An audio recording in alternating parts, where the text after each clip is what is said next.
Have you ever wondered about the significance of burnt offerings in the Bible?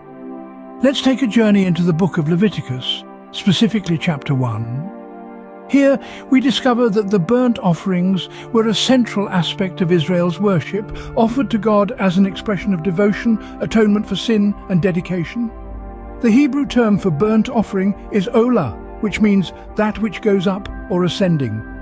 It signifies that the entire offering was burned on the altar, ascending as smoke toward God.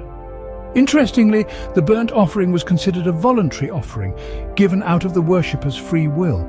Unlike sin or guilt offerings, which were given to atone for specific sins or offenses, these offerings were not obligatory but an expression of the worshipper's dedication. So in essence, burnt offerings were not just about sacrifice, but about a willing surrender to God's will. Now, what was the process of offering these burnt offerings? Let's delve in. The types of animals offered varied depending on the financial means of the person bringing the offering.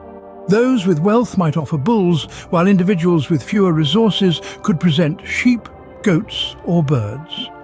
Once the offering was chosen, it was brought to the entrance of the tabernacle, or later, the temple in Jerusalem, and presented to the Lord.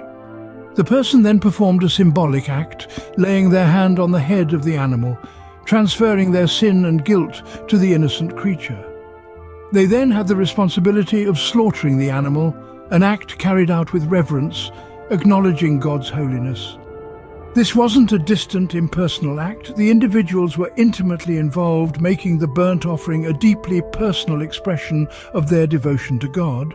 In this way, the person offering the sacrifice would be intimately involved in the process, making it a truly personal act of devotion. So, what does this mean for us today, especially as believers in Christ? The burnt offerings of Leviticus 1 underscore the significance of holiness and the necessity for purity in our relationship with God. They serve as a stark reminder that approaching the divine is not a casual act, but requires reverence and respect. But here's the beautiful part. The sacrificial system finds its fulfillment in Jesus Christ. He became the ultimate sacrifice for the sins of humanity, eliminating the need for any further animal offerings.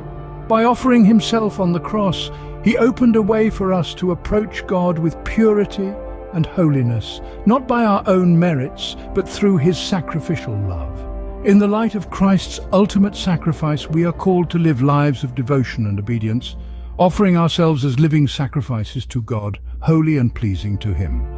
This, dear friends, is your true and proper worship.